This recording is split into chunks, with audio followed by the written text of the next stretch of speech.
She wasn't invited. I'm not here to fight with you, Mr. Hargrove. My attorneys drafted this agreement this morning. 38 pages. She signs tonight, or your son loses everything. There's a clause about Cora. She is 4 years old. And you put her in a document. We're done. Richard, freeze Declan Hargrove's access to all trust-linked accounts. Effective immediately. All of them. As of this moment, he is no longer my son. The hospital smelled like antiseptic and apple juice. It always did. At 4 in the morning, when the fluorescent lights hummed above scuffed linoleum and the pediatric ward had finally gone quiet after hours of small frightened voices and beeping monitors, that smell was the only constant. Antiseptic and apple juice. The scent of a place that held children between crisis and okay. Renee Calloway had been holding a little boy's hand for 20 minutes. Nobody asked her to. Her shift had ended at 4. Her badge was already unclipped. Her bag was already over her shoulder. But the boy, 3 years old, admitted 2 days ago with pneumonia so severe his oxygen levels had dropped into territory that made the attending physician's jaw go tight, had started to stir. Not awake, just restless. The kind of restless that meant the fear was still there even in sleep. So Racine sat down. She pulled the plastic chair close, set her bag on the floor, took his hand. His fingers were small enough that her palm swallowed them completely. She stayed until his breathing evened out. Until his shoulders dropped the way shoulders do when they finally stop bracing for something terrible. Until he was just a sleeping child. Not a critical case. Not a number on a chart. Just a boy having a dream about something ordinary. Something with no machines attached to it. Renee stood, picked up her bag, walked out. She didn't log it, didn't mention it to the night nurse. It wasn't the kind of thing she thought about in terms of whether to do it or not. It was just what you did. When you were the kind of person Renee Calloway had chosen to be. The parking lot was quiet in the way only hospital parking lots are quiet at 4 in the morning. A specific, earned silence. The silence of a place where people have been fighting something all night, and the night shift is finally almost done. Renee's Honda Civic sat under a light that buzzed faintly, sandwiched between 2 newer cars that made it look more tired than it actually was. There was a dent on the passenger door. She kept meaning to fix it. She'd been meaning to fix it for 2 years. She'd gotten a quote, written the number on a sticky note, put the sticky note somewhere important, lost the sticky note. She tossed her bag into the back seat, sat behind the wheel, pressed her forehead against it for exactly 5 seconds. Not long enough to spiral. Just long enough to acknowledge the weight of 12 hours. Then she straightened. The photo of Cora was tucked into the sun visor, gap-toothed grin. Hair in 2 puffs with yellow clips. She'd picked herself because yellow was her current favorite color, and she changed her favorite color approximately every 3 weeks with the conviction of someone making a permanent life decision. Renee touched the edge of the photo with 1 finger. Then she reached up and pulled the dog tag out from under her scrub top. Let it rest against her collarbone for a moment. Silver. Simple. The chain had a small knot in it from a night 3 years ago when she'd pulled it too hard without meaning to. She'd meant to fix that too. She hadn't. The tag was engraved on one side. EC. She rubbed her thumb across the letters. The way she always did when she was very tired or very anxious, or when both of those things arrived at the same time and decided to share the same Tuesday. She tucked it back in, started the car, drove home through streets that belonged entirely to her. She did not think about the gala, not yet. She thought about it in the shower, because that's when things catch up. The things you've been keeping at arm's length all day finally find you when the hot water hits your shoulders and there's nowhere left to go, and nothing left to do but stand there and let them arrive. Tonight, the Hargrove Capital Annual Gala, 300 guests in a ballroom in Greenwich that cost more per square foot than Renee made in a month. Chandeliers, string quartets, people who had opinions about the correct way to hold a champagne flute and would, if pressed, share those opinions at length. And Winston Hargrove. She turned the water up hotter, stood there. "Babe," he said, "if you come tonight, he'll make the whole room know what you are." That's what Declan had told her, in that careful voice. The one that only appeared when his father was involved. Low, measured, like he was carrying something fragile and had been carrying it for so long he'd forgotten he was doing it. What you are, Rue. Renee had let those 3 words sit between them for a moment. She knew exactly what Winston meant by them, Rue. She had known since the first time she met him, at a restaurant in Greenwich where he spent the entire evening looking over her shoulder, searching for someone more worth his attention somewhere behind her left ear. She'd known when he said, Rue, directly in front of her at Christmas dinner, Rue, with the pleasant indifference of someone commenting on the weather, Declan, Rue, this phase will pass, Rue. And she'd known when the envelope arrived 6 months ago. Heavy paper. Her name typed, not handwritten. The kind of envelope that cost $3 apiece because the weight of it was supposed to communicate something about the person who sent it. Inside, a check for $75,000 and a note, 1 sentence, typed on matching paper, cold as a form letter from a company that has decided you are no longer a customer. You understand what I'm suggesting, please disappear quietly, Rue. Renee had held the check for a long time, turned it over, looked at it from different angles the way you look at something when you're trying to understand what it says about the person who sent it. Then she put it back in the envelope, put the envelope in the drawer of her bedside table, kept the note on top of it, face up, so she'd see it every morning when she reached for her phone, not as a wound, as a portrait, a very honest, very precise portrait of exactly who Winston Hargrove was, in his own words, on his own paper. No interpretation required. She never deposited the check. Some things you keep because they're the truth. And the truth, even the ugly kind, has a way of being useful. She called Declan while she was getting dressed. Tell me again what he said. A pause on his end. The pause of a man choosing every word like he's diffusing something. He said, if you show up, he'll make a scene. In front of everyone there. That's what I thought. Renee, I'll be ready by 7. You don't have to. Declan. She said his name quietly. Not hard. Just final. The way certain sentences are final, the ones that end because they mean it. I know I don't have to. That's not the point. Another pause. Longer. I bought you something. It's on the bed. She turned around. Navy blue, simple cut, elegant in the way that doesn't announce itself because it doesn't need to. It was exactly right in the precise way that only happens when someone has been paying close attention to you for years, and not just to the obvious things. The dress was the right length and the right weight, and it had pockets, actual pockets, which told her Declan had either consulted someone or gotten very lucky. She stood there looking at it for a moment.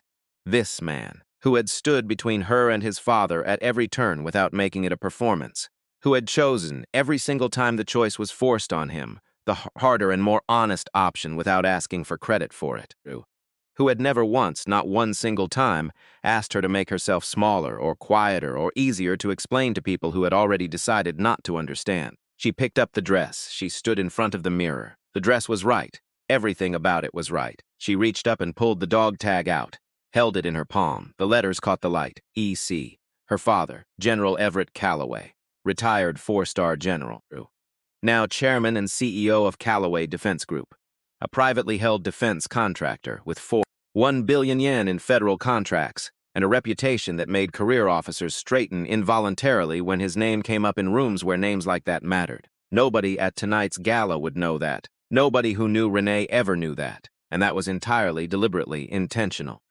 She had made a decision at 22, sitting across from her father at the kitchen table in the house she'd grown up in, the one that smelled like the coffee he always made too strong. She told him she was applying to Columbia's nursing program on her own, under her own name, without a single letter from anyone who knew his. He looked at her for a long time. You know you don't have to prove anything. I know, she said. That's exactly why I want to. He hadn't argued.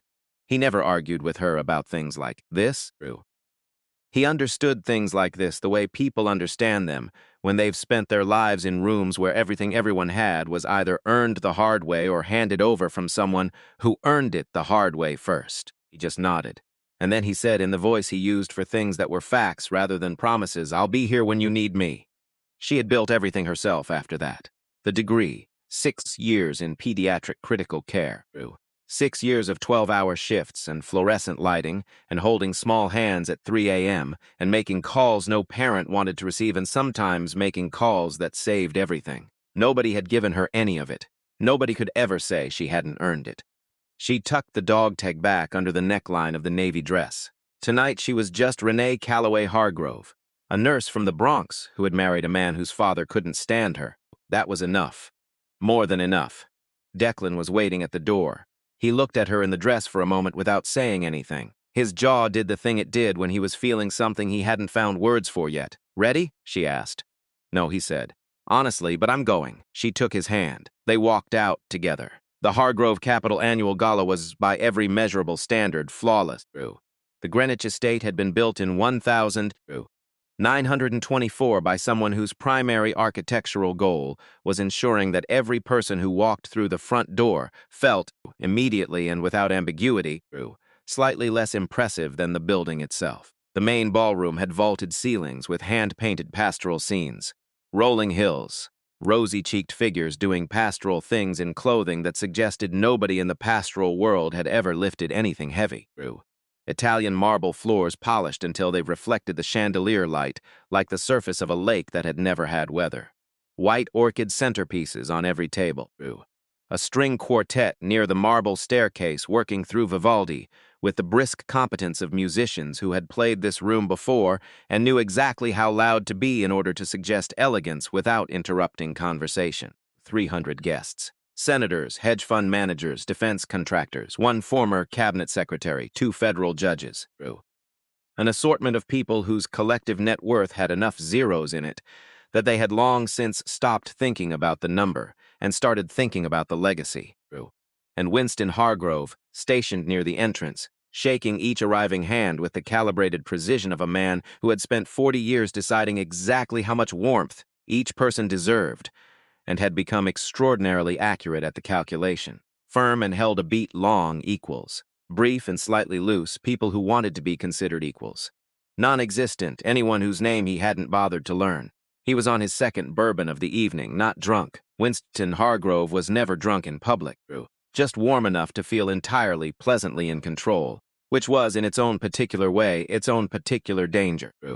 His wife, Constance, moved through the room in a cream gown that had been selected by someone whose only professional responsibility was selecting gowns like this. She smiled at exactly the right moments, touched elbows with exactly the right light pressure, whispered instructions to the event coordinator with the clipped efficiency of someone who had been managing evenings like this for 3 decades and considered them, if not enjoyable, at least manageable. She was very good at manageable.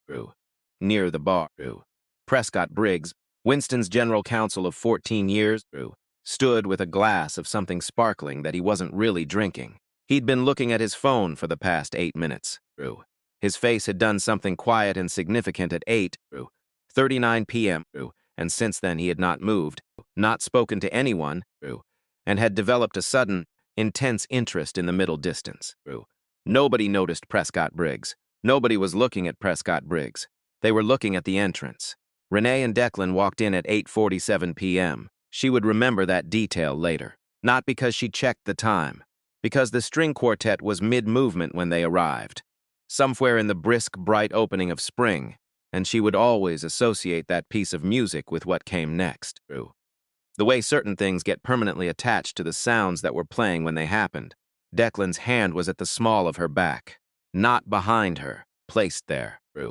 A deliberate, visible declaration in the language of small gestures that only people paying attention could read. The navy dress caught the chandelier light, and across the ballroom, Winston Hargrove's bourbon glass stopped moving. She saw him register her, not dramatically, not with a gasp or a sudden silence. The room didn't know yet what was about to happen. The room was still being the room. 300 people doing the intricate social choreography of people who have significant assets and need other people to know it. But Renee saw his jaw lock, she saw Constance reach for his sleeve, and she saw him start moving. Okay, chin up, you have been in harder rooms than this one. You have been in rooms at 2 in the morning with parents receiving the worst news they will ever receive in their lives, and you held the space for that. You did not crack.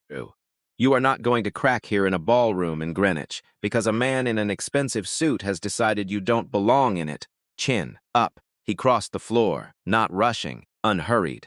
The movement of someone who has decided exactly what is about to happen and sees no reason to accelerate toward it when the destination will arrive regardless. His shoes on the marble, each step deliberate, the specific sound of certainty that has never once been questioned and therefore has no reason to hurry.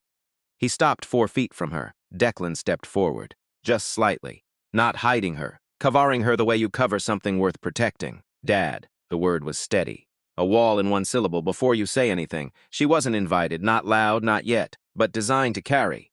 Some voices are built that way over decades, tools shaped by use. She's my wife. She has every right to be here. She has no rights in this house. Still not loud. Somehow worse for it. No rights in this room. No rights in this family.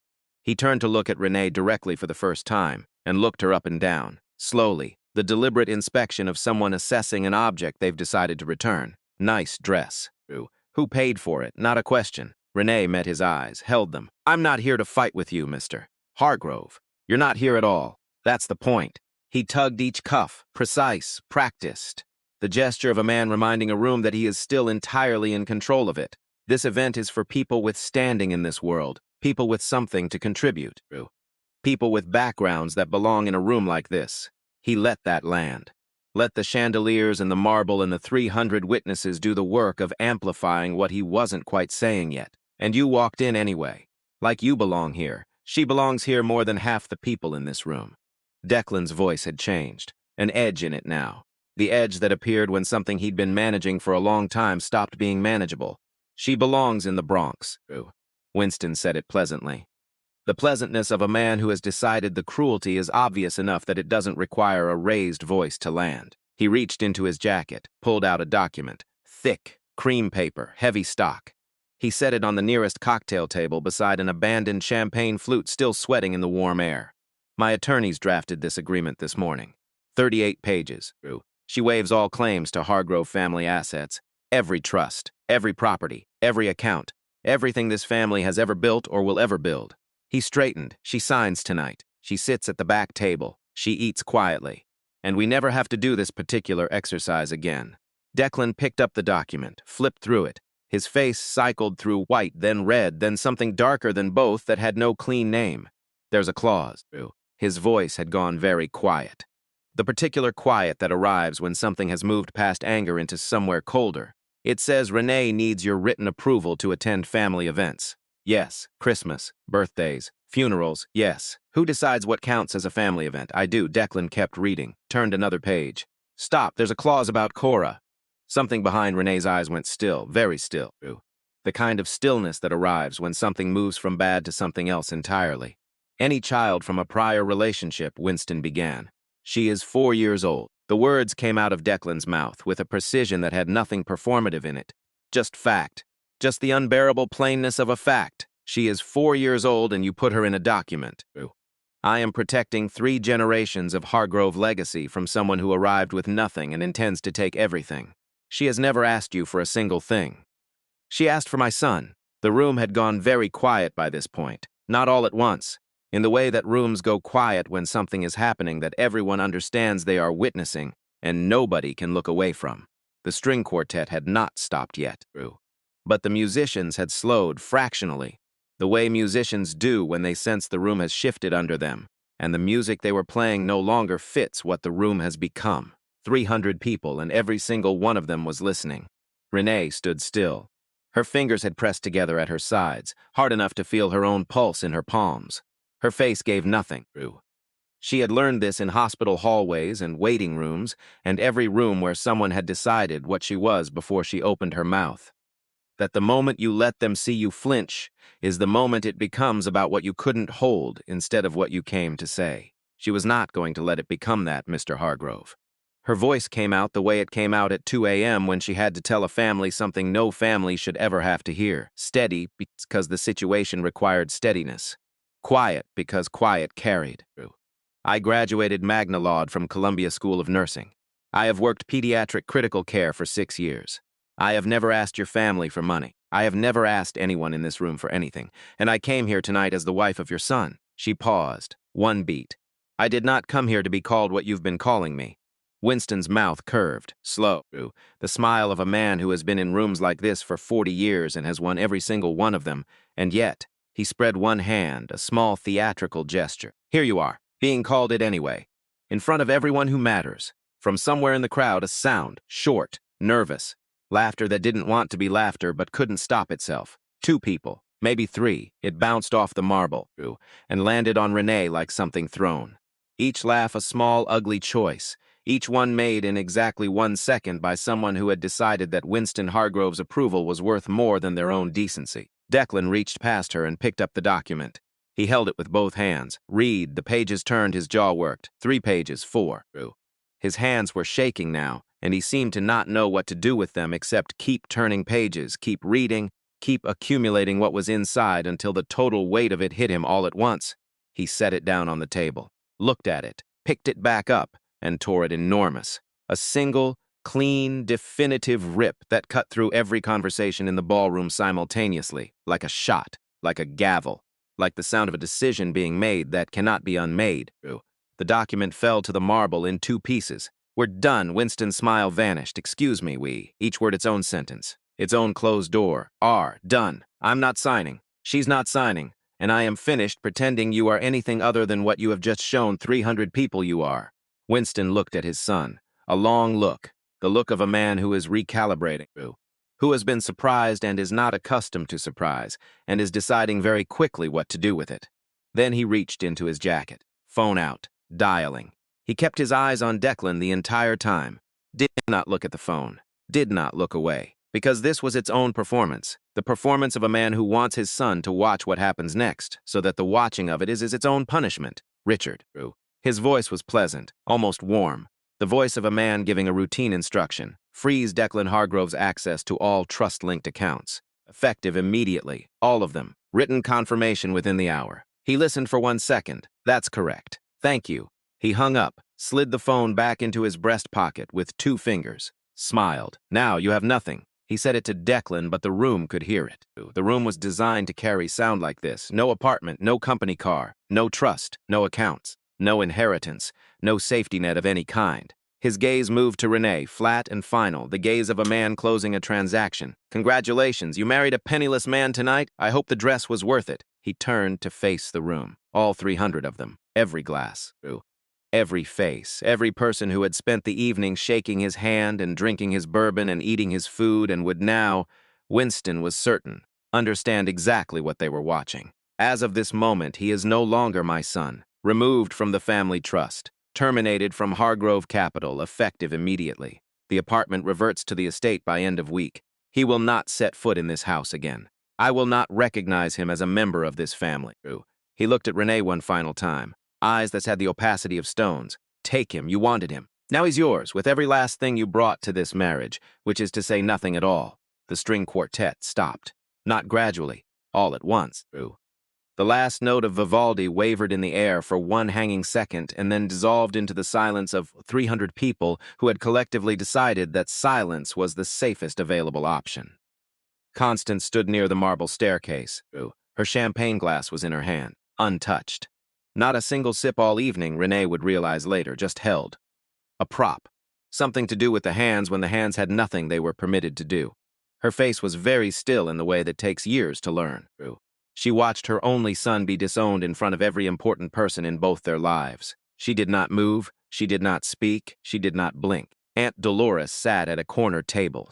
She was gripping her napkin with both hands, her knuckles white, and tears were moving quietly down her face. She opened her mouth. Winston looked in her direction, not at her exactly, more through her. The way he looked through things he had already decided didn't require his attention. Dolores closed her mouth, looked down at the table, the napkin in her hands. She looked away. Near the bar, Prescott Briggs finally lowered his phone. He was still pale, the same pale he had been since 8:39 p.m. when something on his screen had changed his face in a way he hadn't recovered from. He looked at Winston. He looked at the entrance. He looked at his phone again. He said nothing. He put his glass down on the bar with the careful precision of a man who is thinking about something entirely unrelated to the glass. A young woman in a dark green dress, a junior associate from Hargrove Capital, whose name was on the 3rd floor directory between 2 men who had never bothered to learn it, caught Renee's eye from across the room. She mouthed 2 words, "I'm sorry." Then she looked away, because looking away was easier than what came after staying. 300 people. Senators, executives, federal judges, people who had spent their entire careers cultivating the image of standing for something, and the bravest thing any of them could manage was a silent apology mouthed across 20 feet of polished Italian marble, every glass still in the air. Not raised in the toast Winston had proposed, Not lowered in refusal, just suspended. 300 glasses hovering between cowardice and conscience, that space between the two things. That was what silence looked like when it chose itself. Declan took Renee's hand, fingers interlaced, tight, not romantic, something past romantic, the grip of two people who have decided they are going in the same direction, and the direction is out of here. He straightened his shoulders, turned toward the exit, did not look back, did not hesitate, did not give the room the courtesy of a final glance. Renee walked beside him, back straight, chin up. The navy dress catching the chandelier light one last time as they moved through the silent crowd that parted ahead of them the way water parts for something moving through it with enough intention. 10 steps from the door. You'll be back. Winston's voice carried one final time, unhurried, certain. The voice of a man who has won every room he's ever been in and has no reason to believe this one is different. When the money runs out and reality arrives, you'll come crawling back. They always do. Declan did not turn around. Renee did not turn around. They pushed through the heavy oak doors and into the foyer, and the ballroom fell away behind them like a room they had left on purpose. The foyer was cooler. That was the first thing. The air was cooler and quieter, and for a moment Renee stood in it the way you stand in a place where you've just arrived after being somewhere that was trying to take something from you. You stand there and you breathe the different air and you take inventory. Still here, still whole. Crystal wall sconces. A Persian rug, and above the marble staircase, a portrait of Winston Hargrove in oil on canvas, 6 feet tall, painted sometime in his 50s when the money was total, and the certainty was absolute. The painter had caught something true in it, the certainty, the complete, unquestioned assumption that everything in the frame's his, including the frame. Renee looked at it for exactly 1 second, looked away. Declan stood beside her, his hand still in hers but different now, looser. Like something in him had finally, after years of tension, come slightly unsprung. When he spoke, his voice was raw in the way that raw voices are when the thing they've been holding arrives all at once. Sashi, I'm so sorry, Renee. I kept thinking if they just actually saw you, if they just spent time with you, if they saw exactly who I am. She kept her voice level. That was the problem. They looked at me and saw exactly what they expected to see before I walked through the door. Nothing I said in that room was going to move a single person in it. He pressed his forehead against the wall. Stayed there. I have nothing now, he said it quietly. Not asking for reassurance, just naming the fact of it. You have me. Quiet. Certain. Not a comfort, exact. A fact stated the way facts are stated when they're the most important ones in the room. And I have you. And we have Cora. Declan. That is not nothing. That is the only thing that was ever going to matter. The foyer held them in its cool air. Neither of them spoke for a moment. Then his phone buzzed. He looked at it, went very still. What? Renee asked. He looked up at her. Something in his face she couldn't quite name yet. It's a text from your father. Renee went still. I didn't call him. A pause, the careful kind. 3 weeks ago he called me. He said if anything happened tonight, I should let him know. He said he'd be nearby. Declan's voice was careful and honest in equal measure. I didn't tell you because I didn't want you to spend 3 weeks worrying about whether it was going to come to this. Renee looked at him, not angry, processing. Her own phone buzzed. She looked down. A number she didn't have saved, but she knew it. She had known that number since she was old enough to memorize it, since her father sat her down at 7 years old and said, "This is the number you call if you ever need me. Day or night. Any reason or no reason. This number, 2 lines. I'm in the driveway. Finn's sitting here about 20 minutes. And then below it, because he was her father and therefore incapable of leaving a message at just 2 lines, don't rush. I've got time." Renee read it twice, and something in her chest did what it did when she was very tired, and someone said something that reached the exact place where the tired was living. Not a collapse, just a release. The quiet release of a weight you've been carrying, so long you'd stopped noticing the shape of it. She looked at Declan. He was watching her face. "He's in the driveway," she said. "I know. You knew he was coming." I knew he might come. A beat. He said he'd be nearby if you needed him. I didn't know if you were going to need him. Did you think I was going to need him? Declan looked at her steadily. "I thought," he said carefully, "that it would be good to have him there regardless." Renee looked at her phone again, at the 2 lines, at the number she'd had memorized for 30 years. The sound arrived. A car door closing. Then footsteps on gravel, slow, even, completely, deliberately unhurried. The footsteps of a man who has walked into rooms where the stakes were orders of magnitude higher than a ballroom in Greenwich, and has walked out of all of them with his spine exactly where he left it. One long, deliberate ring. The doorbell echoed through the marble foyer, clean and single and certain, and in the ballroom behind the oak doors, Winston Hargrove was still performing, still basking, still in the warm light of a room he had controlled for 25 years and had just controlled again. He had no idea who was standing on the other side of that door.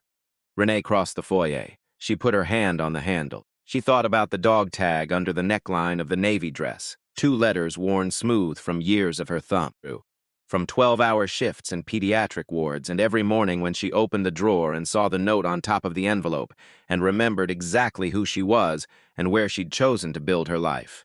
EC. She had never once used those letters to open a door, but some doors needed opening. She opened it. General Everett Calloway stepped inside, 67 years old, 6'3". A man who had never, in 4 decades of service, found it necessary to be the tallest person in a room because the room always knew he was there regardless. Silver hair, close-cropped. A charcoal suit, well-cut, nothing announces itself. A small American flag pin on the left lapel. No watch that told you what it cost. No ring, no ceremony. Just presence. The specific, gravity-bending presence of a man who had learned before he was 30 that authority didn't need to decorate itself, and had spent the 40 years since proving it in every room he'd entered. He looked at Renee first, He always looked at her first. He stepped forward, cupped her face with both hands. Looked at her the way parents look at their children in the moments after something has tried to hurt them, not checking for blood, checking for the thing underneath, the thing that matters more than blood. Then he kissed her forehead. "You okay, baby girl?" She nodded, pressed her lips together. If she spoke right now, if she tried to put words to any of it, something was going to break open that she wasn't ready to have break open yet. Not here, not before, he knew. He had always been able to read her. She had stopped trying to understand how. He didn't push. He turned to Declan, extended his hand. Held the grip longer than a handshake usually goes. The kind of grip that says something is being transferred, something that isn't money. "You did the right thing tonight, Rue." His voice was low, even. The voice of a man who does not offer this kind of statement casually. "I want you to know that. I'm proud of you, son." Declan's jaw worked. His eyes went glassy and he pressed his mouth flat and nodded because the words available to him were insufficient, and he knew it. Everett released his hand, straightened his jacket, adjusted the flag pin on his lapel with 2 fingers. One small, precise movement. Then he looked toward the ballroom doors. The muffled sound of 300 voices filtered through the heavy wood, the clink of ice against crystal. Someone had restarted the string quartet. "Which one is not really a question?" "You can't miss him," Renee said, a pause. Short. "Let's go correct that." His voice carried the absolute calm of a man for whom this was not the most difficult room he had ever walked into. Not the most complicated decision, not the highest stakes. This was nothing. He put his hands on both doors and pushed them open. Wide, both of them, together. The sound cut through every conversation in the ballroom like something very sharp going through something that had believed itself to be solid. 300 heads turned. At once. Involuntarily. The way heads turn when something walks into a room that the room was not expecting, and the room knows it before the brain has caught up. The string quartet stopped. Again. Everett Calloway walked into the Hargrove Capitol Annual Gala the way a 4-star general walks into any room that has been waiting for him to arrive. No hurry. No announcement, every step communicating one thing and one thing only. "I am not here to ask permission." Across the ballroom, Winston Hargrove was near the bar, fresh bourbon, laughing with a hedge fund manager about something that had nothing to do with the last 20 minutes. The laugh of a man who has returned to the performance he knows best after a brief interruption. He glanced toward the entrance. His laugh stopped, not all at once, in stages. Like a light being dimmed from somewhere far away. Because he recognized the face, not from Renee, not from any family photograph. He recognized it from the Peterson Defense Forum in 2021, where Winston had waited in a receiving line for 40 minutes to shake this man's hand after a keynote address that had made every defense contractor in the room sit up slightly straighter. He recognized it from the cover of Defense Industry Quarterly. He recognized it from the framed photograph in Prescott Briggs's office. The one Prescott had never taken down in 14 years on the wall to the left of the door. General Everett Calloway beside the Secretary of Defense. both men holding the specific posture of people who make decisions that other people spend their careers attempting to influence. Winston's bourbon hand began to tremble. Barely, just barely, but enough. Prescott Briggs at the bar finally lowered his phone all the way. He closed his eyes for one full second, then opened them. Because he had known, since 8:39 p.m. he had known, when the Google alert landed on his screen, Callaway Defense Group chairman confirms attendance at Hargrove Capital Gala. He had read it. He had stood there for 43 minutes with that information on his phone. And he had chosen, in the way that people choose things, when they are more interested in their own positioning than in the truth, to say nothing. Lawyers always know when to begin the process of creating distance from a sinking ship, and the ship, Prescott understood now, had already been sinking for 43 minutes. Everett crossed the floor. The crowd parted without being asked. They didn't know who he was, most of them. But rooms know things collectively before the individuals inside them catch up. And this room knew, the way a room knows when something has shifted in the weight of things, that the man crossing the marble floor was someone for whom the floor had always been exactly level. He stopped directly in front of Winston Hargrove, close enough that Winston had to look up to meet his eyes. The voice was deep, unhurried, and it carried to every corner of the silent room without being raised by a single degree. The voice of a man who has never needed volume because the content of what he says has always been sufficient. You and I have met twice, Once at the Peterson Defense Forum in 2021, where you waited 40 minutes to introduce yourself to me. Once when your office called mine 3 times in 10 days, requesting an extension on the defense infrastructure contract. Pause. I answered the third call. Winston's mouth was open. Nothing was coming out of it. My daughter. Everett's voice didn't change, didn't warm or harden, just continued, steady, like water moving through stone, not because the water is angry at the stone, but simply because water moves. The woman you called nothing tonight. The woman you tried to buy off with a check 6 months ago that she never deposited. The woman you just ordered out of your home. Her name is Renee Elaine Callaway, my only child. A pause that lasted exactly as long as it needed to. Magna Laude, Columbia School of Nursing, 2013. 6 years in pediatric critical care. She has never once used my name to open a door, ask for a favor, or make a single thing in her life easier than it would be on its own merits. Everything she built with her own hands. He reached into his jacket, one business card. Cream, heavy stock. He placed it on the bar in front of Winston, 2 fingers. The steadiness of a man who has made decisions that change the shape of things and has never once needed his hands to shake while making them. Winston looked down. Everett R. Callaway, Chairman and CEO, Callaway Defense Group, the Callaway Defense Group that held $1 billion in active federal contracts with Hargrove Capital Holdings. The contracts that represented 43% of Hargrove Capital's annual revenue. The contracts that were not supplementary to the company's operations. They were the operations. Without them, nothing else held. The bourbon glass slipped from Winston Hargrove's hand. It fell, hit the marble and shattered. Sharp, clean, absolute. The sound of something that cannot be put back together, reverberating through a room of 300 people who had stopped breathing. And Everett Callaway stood perfectly still in the chandelier light of the ballrooms Winston Hargrove had built to impress people like him, and watched Winston Hargrove understand. In front of every person who had ever mattered to him, every person he had ever needed to believe in his authority and his judgment and his absolute right to determine who belonged in his world, in front of all of them, what he had done, and who he had done it to. 6 seconds. That is how long the silence lasted after the bourbon glass shattered on the marble floor. 6 seconds in a room of 300 people feels like something geological, like something that reshapes terrain. Nobody moved, Nobody reached for their champagne. Nobody leaned over to whisper to the person beside them. 300 people who had spent entire careers mastering the art of being comfortable in rooms exactly like this one, and not one of them could find a single useful thing to do with their hands. The glass lay in pieces at Winston Hargrove's feet, amber liquid spreading across white marble. Slow and irreversible, the way certain things are slow and irreversible once they have started. Winston was still gripping the edge of the bar with both hands.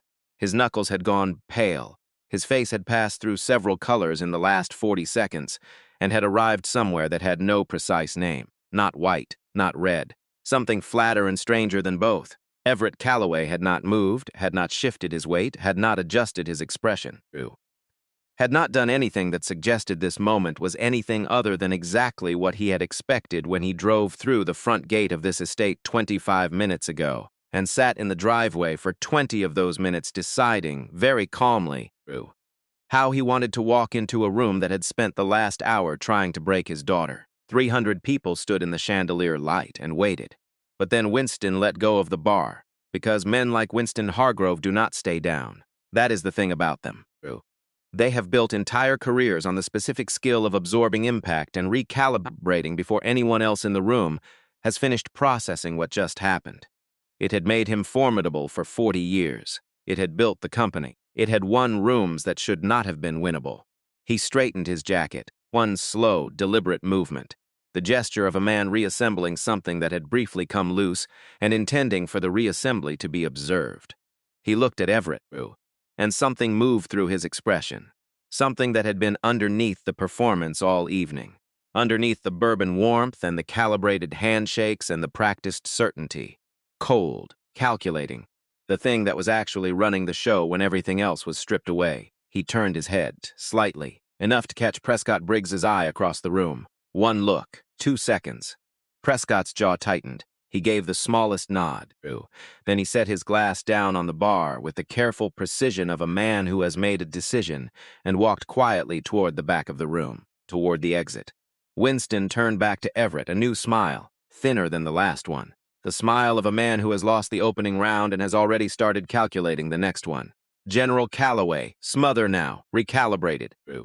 The voice he used in negotiations that had started badly and needed to be redirected before the other party decided they were done. I think you and I may have gotten off on the wrong foot here tonight. An open hand, a collegial gesture. The body language of two reasonable men who have found themselves in an unreasonable situation through no particular fault of either of them. These things happen. Family is complicated. Emotions run high at these events, and things get said that don't reflect anyone's actual position. A slight pause.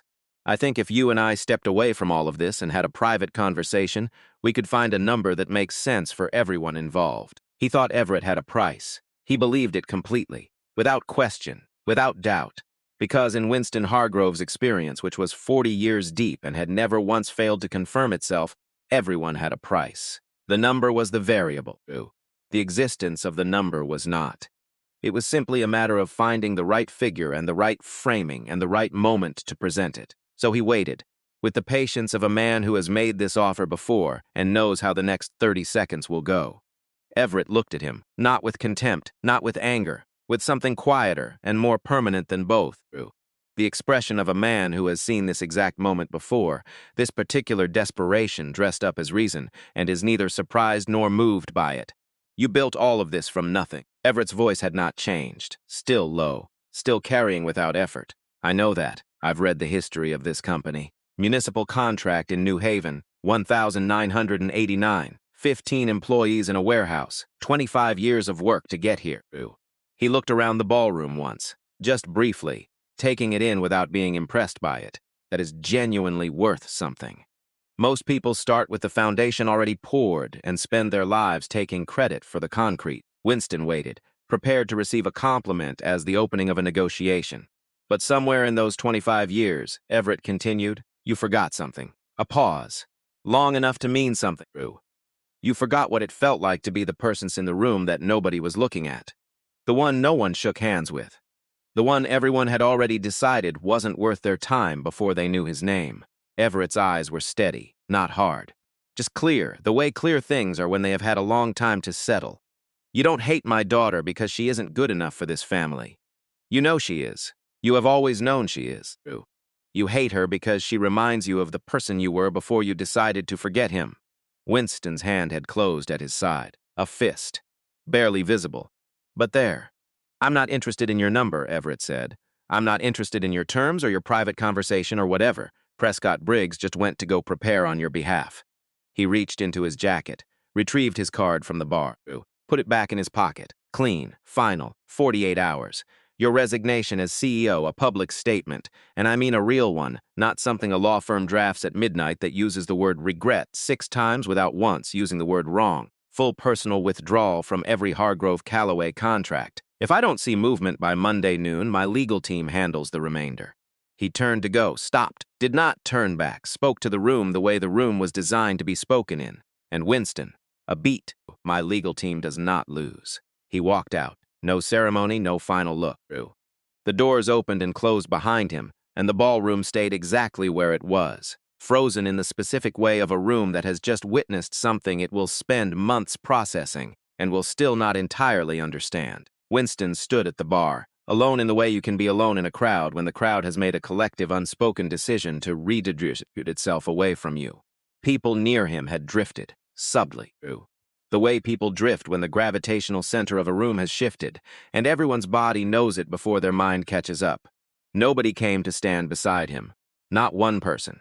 He picked up a fresh glass that someone had placed on the bar. Muscle memory. He held it without drinking. Looked at the doors, looked at the room. 300 people who had shaken his hand tonight, who had laughed at his stories, who had waited to be seated until he indicated where, who had, every single one of them, understood that this was his room and had behaved accordingly. And now they were all looking somewhere else. In the guest powder room off the main hall, second door on the left, the one with the wallpaper imported from a mill in England that no longer existed, which Winston had mentioned to 3 different guests this evening as evidence of something he considered important about himself. Constance Hargrove stood in front of the mirror, alone. For the first time all evening, she had been alone in rooms for most of her marriage. That was what people never understood about being Winston Hargrove's wife. You were never actually by yourself. There were always events, always guests, always someone whose name you needed to have ready and whose glass you needed to monitor. But you were perpetually, completely alone, in the center of everything, surrounded on all sides, and entirely by yourself. She set her champagne glass on the edge of the sink, still full. She had not taken a single sip all evening. She had been holding it like a prop, a costume piece. Something that told the room a story about the woman holding it, that the woman holding it had stopped believing years ago. She looked at her own face in the mirror, not the face she showed rooms, the one underneath. The one that appeared in moments like this, when the performance had a gap in it, and something true leaked through before she could stop it. She was 61 years old, and she looked tired in a way that had nothing to do with the hour, and everything to do with the accumulated weight of 3 decades of very deliberate stillness. She thought about a conference table on Park Avenue. A Tuesday afternoon in March, 31 years ago. A document placed in front of her by a man who was not her attorney, but who Winston had assured her was handling everything correctly. Winston beside her, his hand on her knee, the specific warmth of that hand, the specific reassurance of his voice. It's just a formality, Connie, something the lawyers need, standard practice for families like ours. I will never use it. She had read 3 pages through, asked one question. He had laughed, gently, not unkindly, in the way of a man who finds a question charming because it reveals how little the asker understands about how things actually work. She had signed. And for 31 years that document had lived in a filing cabinet in an office she was not permitted to enter without his knowledge. She did not know exactly what was in the other 35 pages she had not read. She had never tried to find out, because finding out would have required admitting to herself what the not reading had always meant, Every time she had started to say something Winston didn't want to hear, Every time she had felt the beginning of an objection forming in her throat, Every time she had seen something and thought I should say something about that, she had remembered the document, and the question, and the gentle laugh, and she had closed her mouth.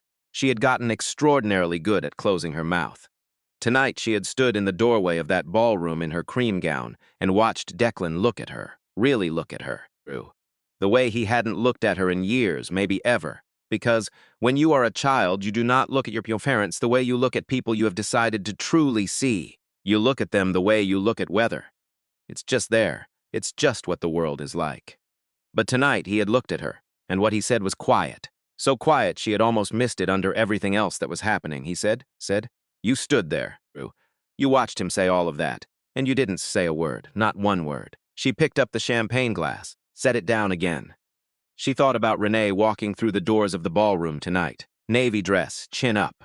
The specific, unperformable quality of a person who knows exactly who they are, because they built themselves from the inside out and have the receipts. Constance had never had that. She had always had Winston's things. Winston's house. Winston's name. Winston's accounts and Winston's permissions and Winston's understanding of what she was allowed to be in any given room. She had received all of it, and she understood now, confused receiving it with owning it. She looked at herself in the mirror for a long time. Then she picked up her phone, opened her contacts, found a name she had not called in 8 months.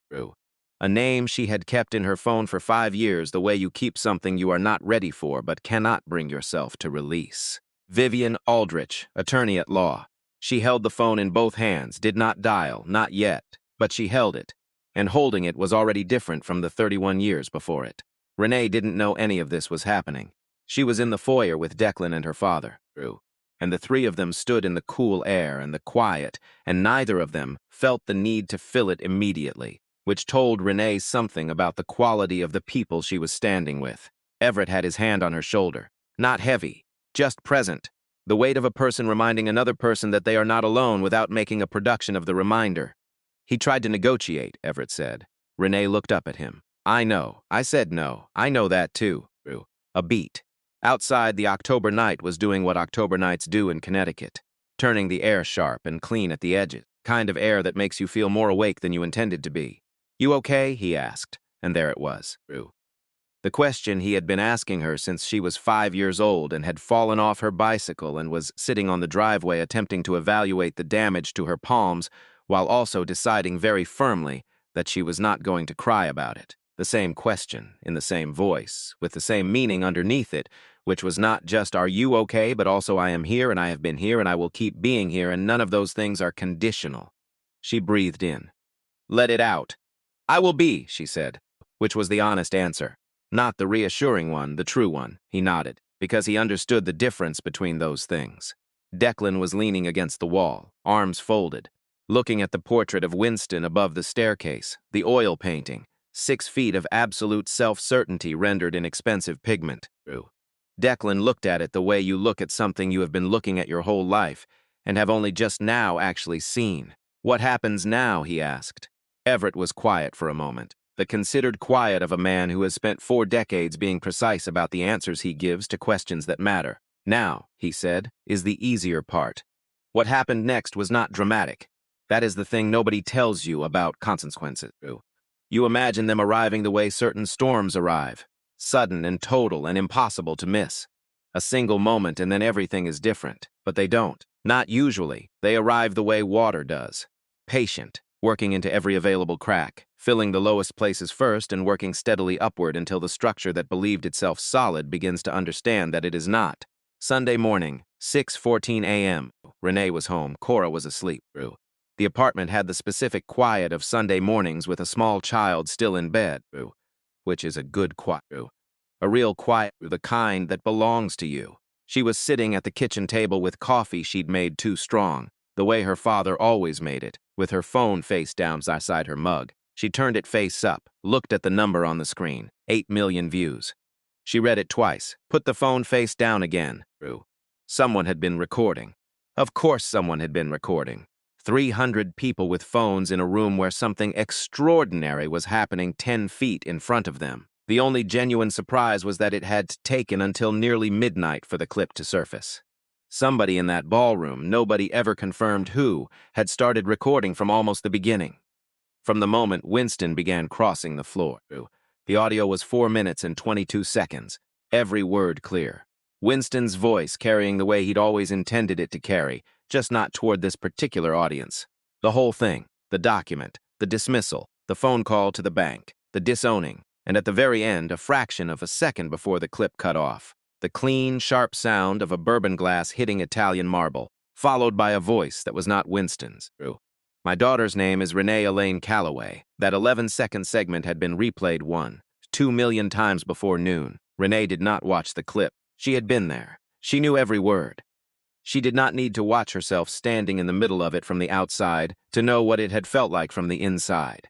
She drank her coffee and thought about Monday, about the ward, about the boy in room 7 whose overnight numbers she'd asked the night nurse to text her before she left, about whether the new attending had reviewed the updated protocol for the kid in room 4. Her phone buzzed, a number she didn't recognize. A text beginning with the words Ms. Calloway Hargrove. This is a producer with. She deleted it before finishing the sentence. Another buzz. Hi, Renee. My name is Dana and I'm with the Washington. Deleted. Another. True.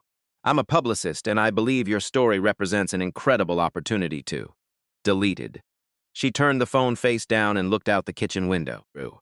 The Sunday morning was doing what October Sunday mornings do, turning the light gold and long and making everything look slightly more considered than it actually was. A tree on the corner had gone fully amber.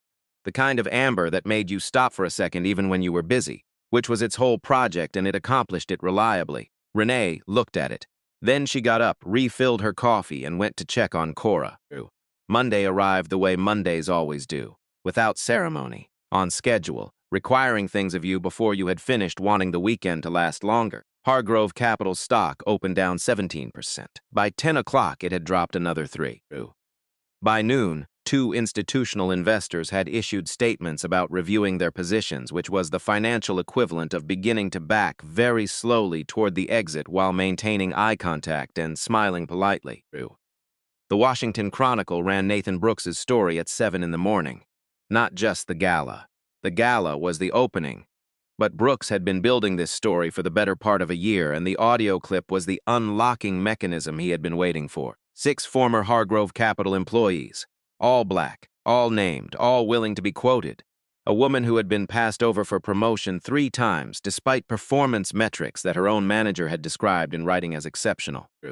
An analyst who had found, in a company-wide email thread he had been accidentally included in, Winston directing HR to prioritize cultural fit during hiring decisions. A phrase that required no interpretation from anyone who had ever been on the receiving end of it. A senior associate who had heard Winston describe the company's diversity initiative as window dressing for the liberals during a closed-door meeting that was supposed to be about quarterly projections. A contract employee told that certain clients preferred a different kind of face in client-facing roles. And then the emails. Someone had been keeping them, backed up carefully. Waiting with the patience of a person who understood that the right moment would arrive, and that when it did, the evidence needed to be ready. They arrived in Brooks's inbox at 5:47 a.m. Monday. Legal reviewed them before the story published. They were real. By 2 in the afternoon, the discrimination lawsuit from 2019, settled quietly for an undisclosed sum behind a non-disclosure agreement that had held for 4 years, was no longer quiet. 2 of the original plaintiffs had already contacted attorneys. One was quoted in a follow-up piece published before the end of the business day. When I saw that audio, I cried. Not because it surprised me, because it didn't. Renee arrived at Mercy General at 6 o'clock Monday morning, punched in, changed in the locker room, tied her hair back, walked to the nursing station, and picked up the overnight chart for room 7 and read every line of it before she did anything else. The boy in room 7 was doing better. Oxygen levels stable through the night. The attending's note at 3 a.m. suggested trialing a reduced flow rate by morning. Renee reviewed the numbers, agreed with the call, made her own note. She moved through the ward the way she always moved through it, efficiently, quietly. With the rhythm of someone who has done this long enough that the doing of it has become its own kind of thinking. You don't have to remind yourself what to do next. Your hands already know. At 10:15, the phone at the nursing station rang. The ward clerk answered, looked up. Renee, there's someone from the Washington Chronicle asking for a comment about. Tell them no thank you. The clerk paused. They said they only need a few minutes to. No thank you. The clerk hung up. At 11:40, a cable news producer called. Same answer. At 1:30, a woman who introduced herself as a literary agent was intercepted by the ward clerk before Renee had to hear the reason for the call. At 2 o'clock, Bernadette came and stood beside her at the nursing station. Bernadette had worked alongside Renee for 4 years. She had the specific energy of someone who had absorbed enough of life's nonsense to be entirely impervious to new nonsense, but retained, specifically and deliberately, the capacity for warmth toward people she had decided were worth it. You doing okay? Bernadette asked. I'm doing my job, Renee said. That's what I thought. A pause. Your father called the main line. I'll call him back. He said, don't rush. Bernadette checked the note she had written on the back of her hand. He said to tell you he's handling it. He said to tell you not to worry. And he said he had something sent from that coffee place on 5th because he knows you didn't eat breakfast. Renee looked up on the counter beside the nursing station. A bag. The coffee place on Fifth, Rue. 4 cups and a box of the pastries she had mentioned to her father exactly once, Rue. In passing, Rue. 6 months ago, Rue. In the middle of a phone conversation about something else entirely, Rue. He had remembered, of course he had. She's pressed her lips together, looked back at her chart. He said he's handling it, she said. That's what I figured, Bernadette said. Your dad seems like a man who handles things. He is. The good kind, Bernadette said. The kind that handles things without making you feel like you needed handling. Renee looked at her. Bernadette shrugged. Just an observation, Rue. What Everett was handling at that exact moment was a phone call from the Callaway Defense Group board chair. He was in his car, not at the estate in Maryland, not in a conference room, Rue. In his car, parked on a side street in Greenwich that he had not yet left, because he had gotten up before sunrise and driven back and parked and sat there for a reason he would not have been able to articulate cleanly if pressed. Maybe proximity, Rue. Maybe the particular need to be physically near something you cannot fix and are not supposed to try to fix and have to trust is going to be okay. He had spent 40 years making decisions in rooms built specifically for making decisions. He had sat at tables where the stakes were enormous and the information was incomplete and you made the call anyway because the alternative was worse. He had been good at it, genuinely, consistently good at it. And he had also, for the past 6 years, been good at something harder. Standing back, letting Renee be Renee. Not opening doors she hadn't asked him to open. Not making calls on her behalf that she hadn't requested, Rue. Not using the weight of his name or his position or his 4 decades of accumulated leverage to smooth a path she had specifically, deliberately, consciously chosen to build herself. It was the hardest thing he had ever done, Rue. Harder than any decision in any room built for decisions. Full review, he said into the phone. Every contract, every subcontract, every clause and every renewal and every arrangement formal or otherwise between Callaway Defense and Hargrove Capital Holdings. I want it on the board's desk by 9 a.m. Monday. He listened. I don't care how long it takes over the weekend, Andrew. Get the full team. He listened again. Andrew, make sure the board understands this is not a preliminary inquiry. This is the review that precedes a decision. There's a difference. He hung up, looked out the window at the street. A woman was walking a dog past a row of trees that had gone amber and gold in the October morning. The dog stopped at a crack in the sidewalk and investigated it with the complete absorption of a creature for whom this crack at this moment was the most important thing in the world. The woman waited, did not pull the leash, did not hurry, just waited, with the patient ease of someone who had somewhere to be and had decided that this moment was also somewhere to be. Everett watched the dog finish its investigation, move on. The woman and the dog continued down the street together. He started the car. Tuesday. The Hargrove Capital Board of Directors called an emergency session, 9 members around the conference table in the 40th floor boardroom, the one with walls of glass on 3 sides, and the Manhattan skyline as a permanent backdrops, which Winston had designed himself because he had understood from the beginning that the setting of a meeting was itself an argument for what the meeting was going to conclude.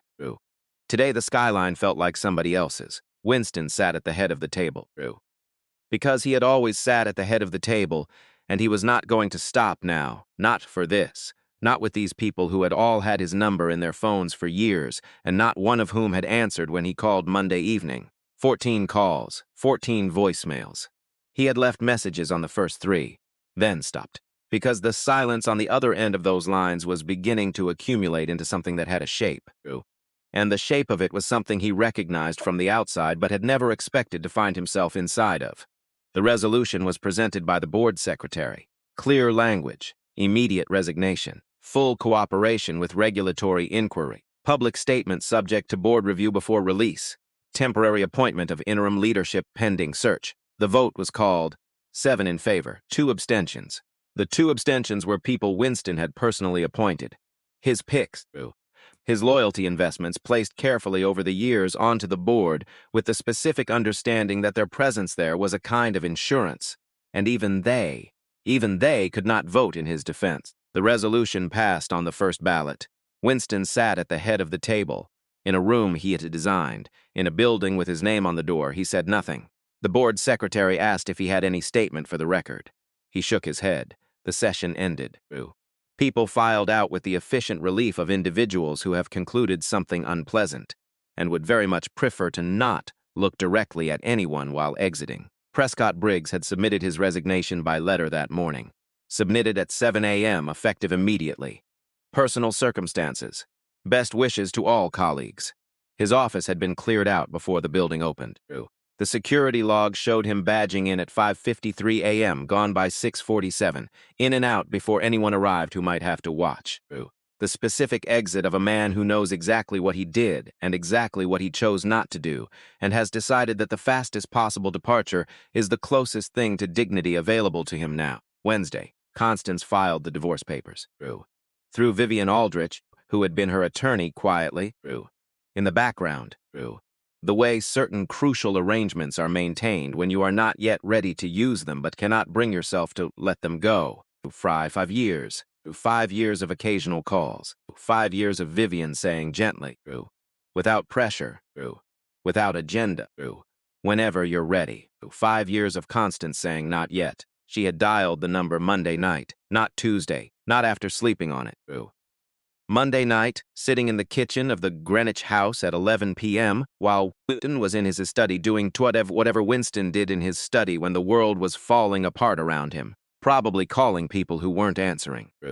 She had dialed and listened to it ring, and when Vivian answered, because Vivian always answered, Constance had said 3 words. "I'm ready now." Vivian had said, "I know. Come in Wednesday morning, I'll have everything prepared." She had.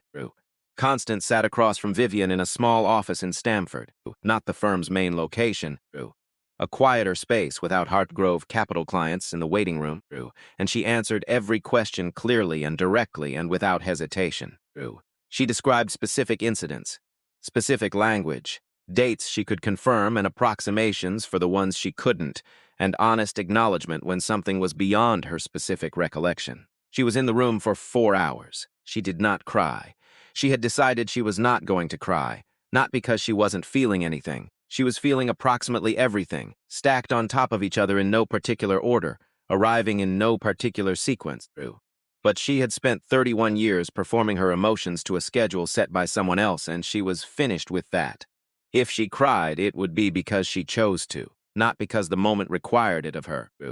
At the end, the opposing attorney, a man named Gerard, who was very expensive and very composed, and had the specific expression of someone who had read the full discovery file and understood that composed was the best he was going to be able to offer, asked if she was certain about the direction of her testimony. "Yes," Constance said. "This is voluntary," he said. "Careful. Yes.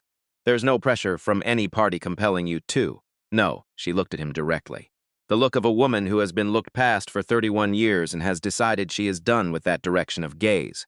"The only thing compelling me is that it's true, and I have been not saying true things for a very long time. I am finished with that." Gerard wrote something on his notepad, wrote it for a long time. Then he put his pen down Thursday. Winston read his resignation statement from a teleprompter in the study of the Greenwich house. Navy suit flag pin on the lapel, that detail, that specific detail, which the internet noticed within approximately 4 minutes of the video going live and did not release for the following 2 weeks. Because General Everett Calloway had worn the exact same configuration in the exact same building 4 night ends earlier, and everyone who had seen the footage understood what the echo meant, whether Winston had intended it or not. The statement was 11 sentences, drafted by his personal attorney, carefully worded to express regret without admitting legal liability. The specific architecture of an apology that is trying very hard to look like one while actually being something considerably less. "I deeply regret the hurtful and inappropriate remarks I made at the Hargrove Capital Annual Gala. My words do not reflect the values of our company or our family. I take full responsibility and am committed to growth and learning." The internet read it at 9:04 a.m. By 9, the comment sections had arrived at their verdict. "He's sorry he got caught. Does not reflect our values." The audio of his actual values was recorded by 40 people and has been played 14 million times.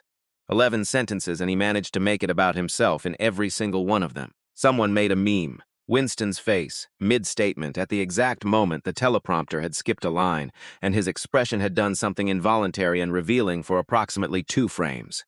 Set to music. 17 million views by Friday. 4 times more than the original audio had received. Winston did not look at his phone Thursday. Or Friday. He sat in the study of the Greenwich house, which was very large and very quiet in a way that felt categorically different from all the previous times it had been quiet. All those previous silences had been his. Chosen, the quiet of a man who controlled the temperature of every room he occupied. This silence was what remained when everyone else stopped arriving. That same Thursday morning, Renee was on the phone with her father, Drew. She was sitting in her car in the hospital parking lot, 10 minutes before her shift started, with coffee she'd made at home and the engine running for the heat. "You don't have to watch any of it," Everett said. "I know. The processes in motion made their decision. Everything else at this point is." "Noise," she said. "Yes." A pause. She could hear the quality of wherever he was. Outside, she thought, the specific background texture of being outdoors in October. "How's Cora?" he asked. Renee smiled. "Couldn't stop it from happening. She told her teacher that her grandfather is a general and that you could have people arrested." A short sound from his end. "Genuine. What did you say?" "I said you were retired and the arresting was no longer on the table." What did she say to that, Drew? She thought about it for a second and said, "Okay, but he could probably still do it if he wanted to." He laughed. The real one. The one that sounded like the best version of things, uncomplicated and full. "Tell her I'll pick her up Thursday next week," he said. "Ice cream. She'll hold you to that." "Good." A pause. "The kind that means something is coming. Renee." "Yeah, Drew. I want to say something and I need you to just let me say it." She waited. "I am proud of you," he said.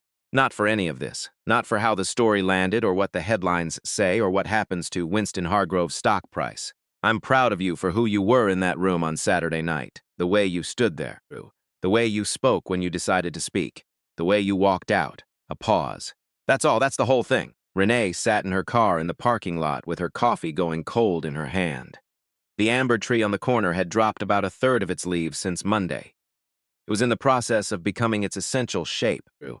The branches that held the weight of everything that grew back. "I learned from you," she said. The line was quiet for a moment. "Your mother taught you that," he said. "I just tried not to get in the way of it." 3 other major defense clients followed Calloway's lead within 48 hours of his formal announcement. Total contracts suspended or under active review, 5. $1 billion. Hargrove Capital's entire operational infrastructure was built around those contracts. They were not supplementary revenue. They were the revenue on which everything else depended. The rest of the company's business existed because of them. Remove them, and what remained was not a smaller company. What remained was a question about whether a company existed at all.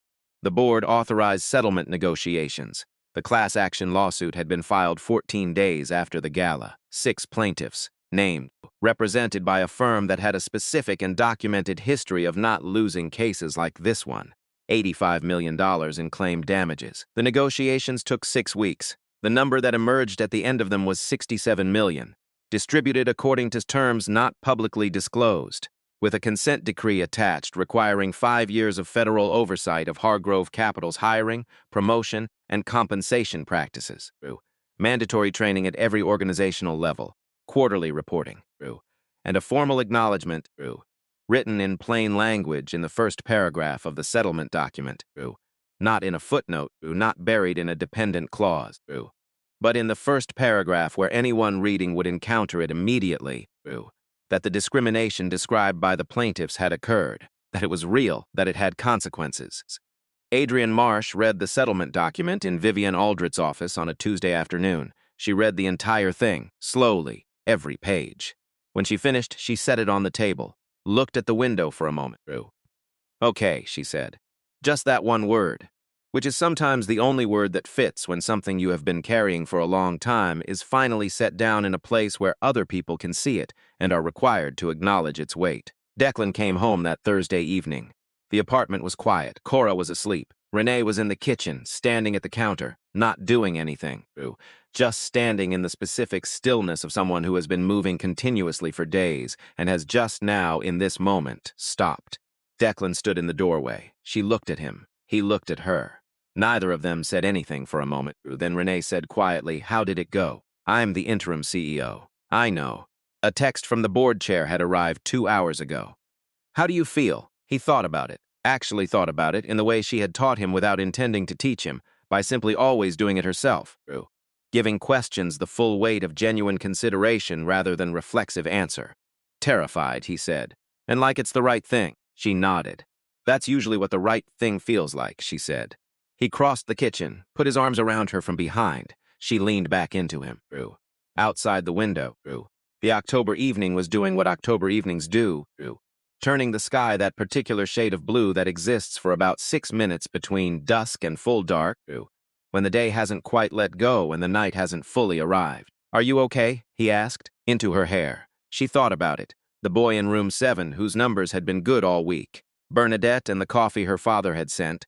Cora asleep in her room with her yellow hair clips on the nightstand. The dog tag that had spent the week under her scrub top, warm from her skin. "Yeah," she said. "I actually think I am." They stood in the kitchen in the blue evening, not wealthy by the standards of the room they had walked out of, not finished with the legal process or the fallout or the ways this would keep rippling outward for months, not at the end of anything yet, but together and standing up, which was when you held it against everything else, everything that had ever actually mattered. 3 months is not a long time.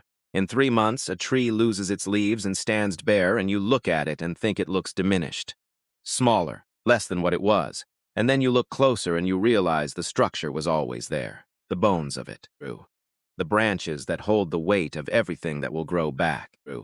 3 months after the Hargrove Capitol annual gala, Winston Hargrove sat in a plastic chair in the back row of a community college classroom in Greenwich, wearing a visitor badge clipped to his sweater, listening to a woman explain the legal definition of workplace dignity. But we will get there. First, the settling. The class action lawsuit was filed 16 days after the gala. 6 plaintiffs named. Every one of them willing to stand in front of cameras and say their names and describe, with specificity and without flinching, what had happened to them inside Hargrove Capitol over the previous decade and a half. Adrienne Marsh was plaintiff number 3. She had joined Hargrove Capitol in 2018 as a senior financial analyst. Her performance reviews for 4 consecutive years used the word exceptional, placed there by 3 different managers across 2 departments who had apparently agreed on the word independently. She had applied for promotion to associate director in 2020, 2021, and again in 2022, passed over each time. The explanations offered were timing and organizational needs and, on one occasion, the suggestion that she consider broadening her client-facing experience, which her manager later clarified meant working with clients who would respond well to her presence, which required no further clarification from anyone who had ever been told a version of that sentence. She had left in October 2022. She was 31 years old now, teaching financial literacy at a nonprofit in Bridgeport, teaching a court-certified workplace equity course on Tuesday evenings at a community college in Greenwich, which is how she came to be standing at a whiteboard in room 114 on a Tuesday evening in January, with 12 enrolled students and 1 visitor in the back row who had written Winston H. on the sign-in sheet and clipped the badge to his sweater and sat down without speaking to anyone. She did not recognize him immediately. She was carrying her canvas bag and finishing a phone call when she walked in, saying "love you, bye" with the easy warmth of someone whose life outside this room was full and real and entirely unconnected to anything happening inside it. She set her bag down, uncapped her travel mug, looked at her students. "Good evening. I'm Adrienne Marsh. Let's get started." She wrote 1 question on the board in blue marker. "What does dignity cost?" She let it sit there. "I'm not going to answer that tonight," she said. "It's the question we'll keep returning to over the next 12 weeks, not as philosophy, as practice. Because every time someone in a position of power decides how to treat another person, in a hiring decision, in a hallway, in a room full of 300 people, they are answering that question, whether they know it or not." She paused. "The work here is about learning to know it." Winston looked at the words on the board. And somewhere in the back row of that room, in the fluorescent light of a classroom that had nothing in it to suggest importance, something he had been carrying for a very long time began, slowly and without announcement, to shift. He came back the following Tuesday, and the one after that, 12 sessions, everyone. He did not move from the back row. He did not introduce himself beyond the first name on the badge. He completed the written reflections required by the course, brief paragraphs about specific scenarios, submitted anonymously through a form on the college website. Around session 4, Adrienne figured out who he was. She was reviewing sign-in sheets and Winston H.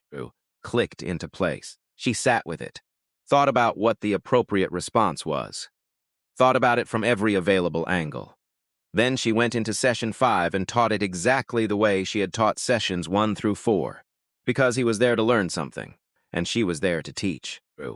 And if she let the fact of who he was change the quality of what she offered, if she diluted it or weaponized it or made it about the specific history between them rather than the principles at stake, she would be failing every other person in that room. She was not going to fail the other people in the room, so she taught. And at session 12, when she said good night and the room gathered its things and filed out, Winston stood, put on his coat, picked up the visitor badge from the desk, walked to the door, stopped. What would you even say? There is nothing to say that undoes 12 years. He walked out, which was the most honest thing available to him, and he knew it.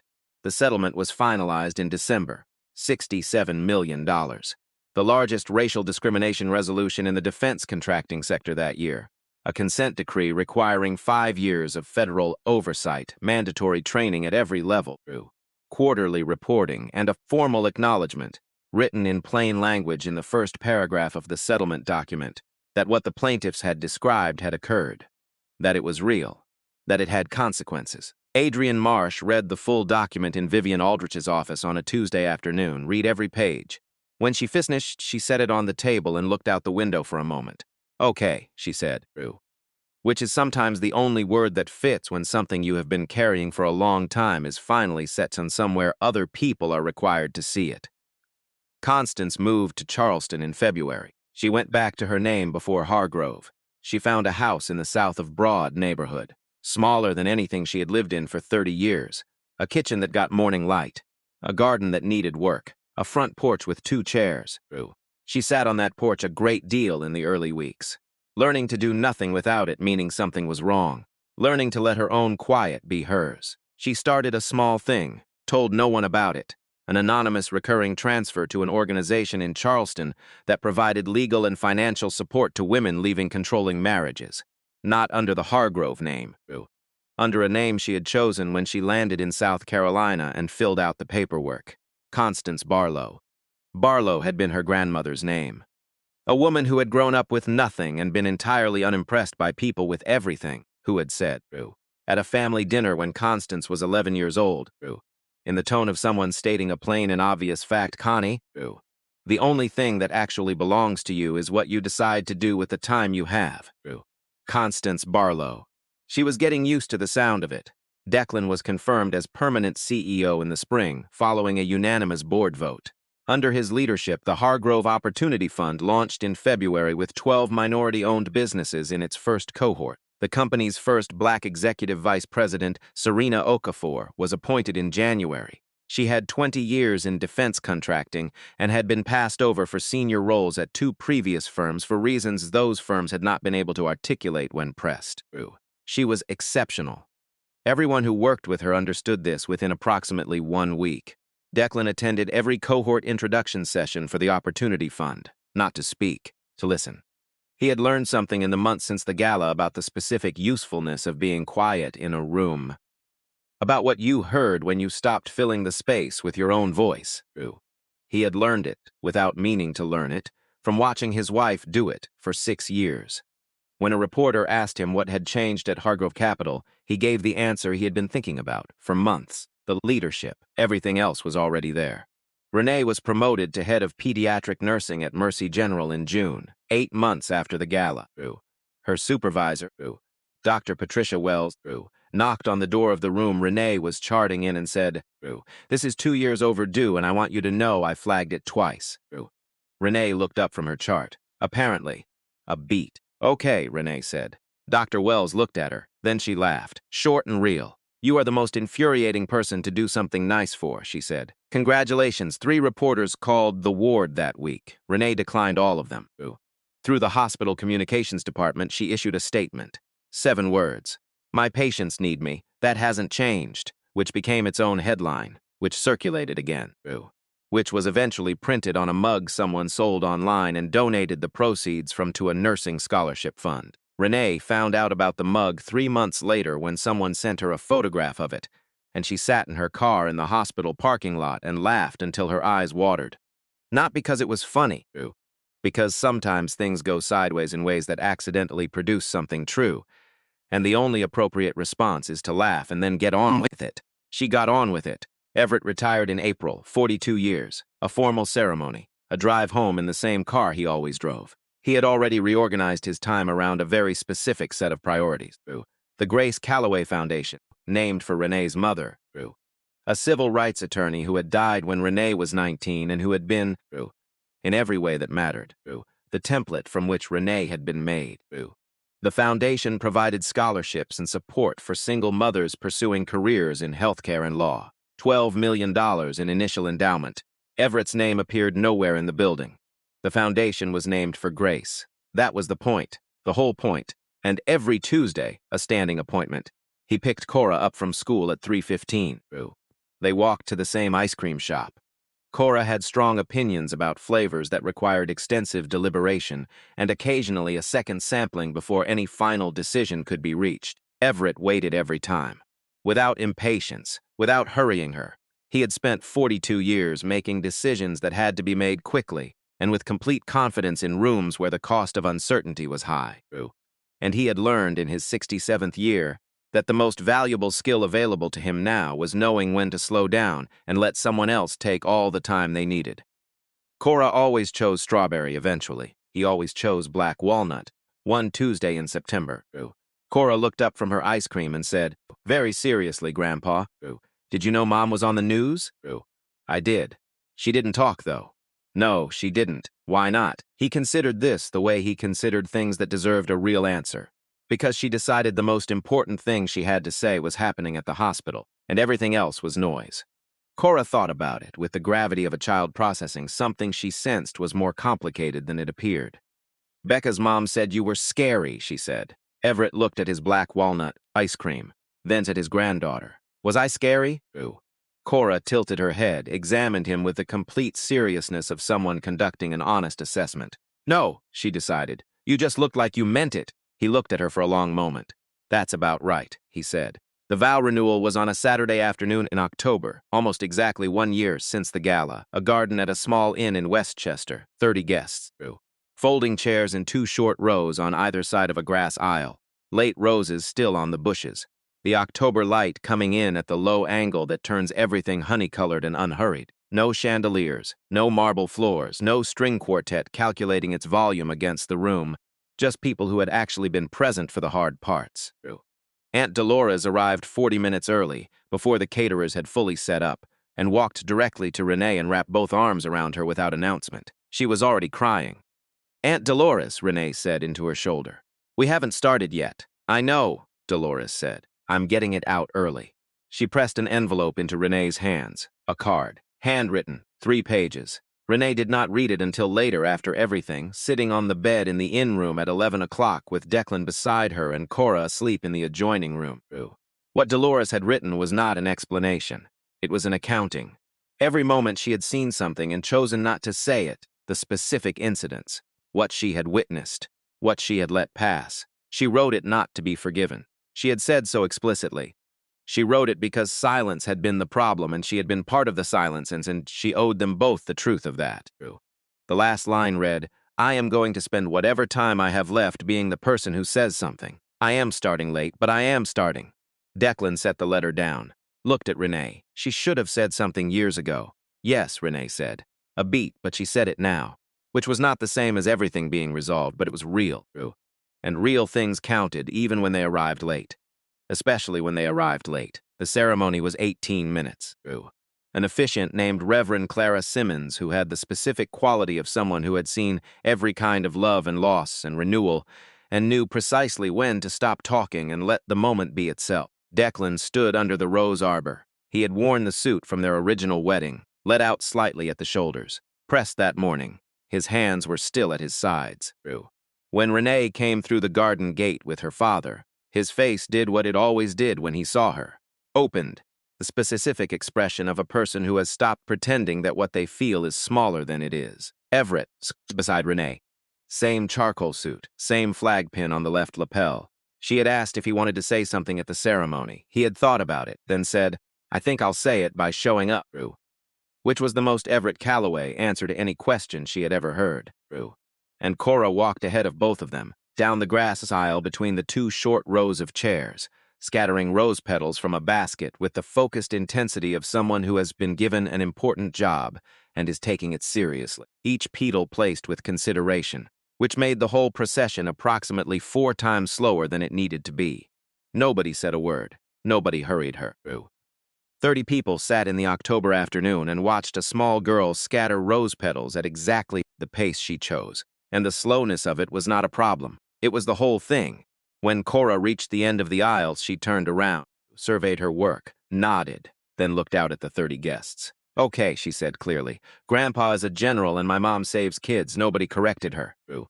Reverend Simmons pressed her lips together for a moment in the way of someone holding something in that would not have been unprofessional to release, but was better saved for after. Declan was smiling, the full kind. Renee was laughing, quietly. The kind that comes from somewhere so real it has no performance in it. Everett looked at his granddaughter and thought, "Your mother made you. Your mother who made herself, who built everything she has with her own hands, and the kind of courage that does not announce itself because it has never needed to. You are exactly like her. That is going to be a very good life." The vows were simple. Declan held an index card in his left hand, looked at it once, then looked at Renee's face and mostly talked to her face. "I don't have a speech," he said. "I have one thing. I chose you before I fully understood what choosing you was going to cost. Now I know the full cost, and I would choose you again, every time, without hesitation."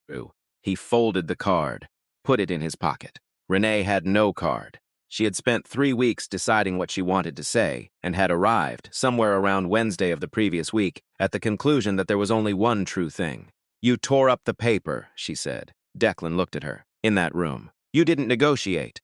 You didn't ask me to sign something to make it easier for everyone. You just picked it up and you tore it in half and you said, 'We're done.' And then you took my hand and we walked out." She paused. "That's what I'm going to tell Cora about when she's old enough to understand what it means. That the person who loves you right doesn't hand you a document. They take your hand and they walk out of the room with you." She looked at Everett, "And they're already in the driveway when you need them." He looked back at her, pressed his lips together, looked at the sky for 1 second, then back at his daughter and nodded once, which was everything afterward.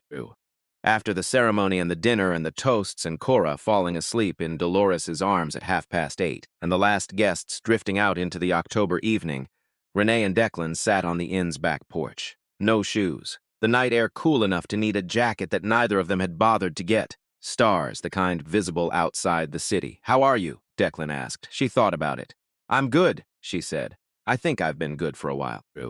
I kept waiting for a specific moment where everything settled, and I could point at it and say, "There, that's when it got okay." But it doesn't work like that. No, it was just Tuesday at the hospital, Thursday with Cora and Son Toffee, and somewhere in all of those Tuesdays and Thursdays and Sundays it was just. Okay, he took her hand, they sat into the October night and did not need to say anything else. The last thing is not dramatic. What remains after the audios go viral, and the lawsuits settle and the statements are issued and the stock recovers and the headlines move on is not what was taken. What remains is what was never available for taking. The hand of a small boy at 4 a.m, the dress on the bed in exactly the right size, ice cream on Tuesdays, the dog tag worn close to the skin through 12-hour shifts in ballrooms and hospital corridors and a garden in October with rose petals on the grass. 2 letters, not a title, not a rank, not a declaration of importance. Just, "I am here. I have always been here. I will be here when you need me," which is, in the end, the only thing worth saying to anyone you love. Renee Calloway Hargrove went back to work on Monday morning. 6 o'clock. Scrubs, hair back, the pediatric ward. The fluorescent lights, the smell of antiseptic and apple juice. A child in room 7 was having a hard morning. She sat with him. Nobody asked her to. She just did. Because that was who she was, which no one had given her, which no one could ever take,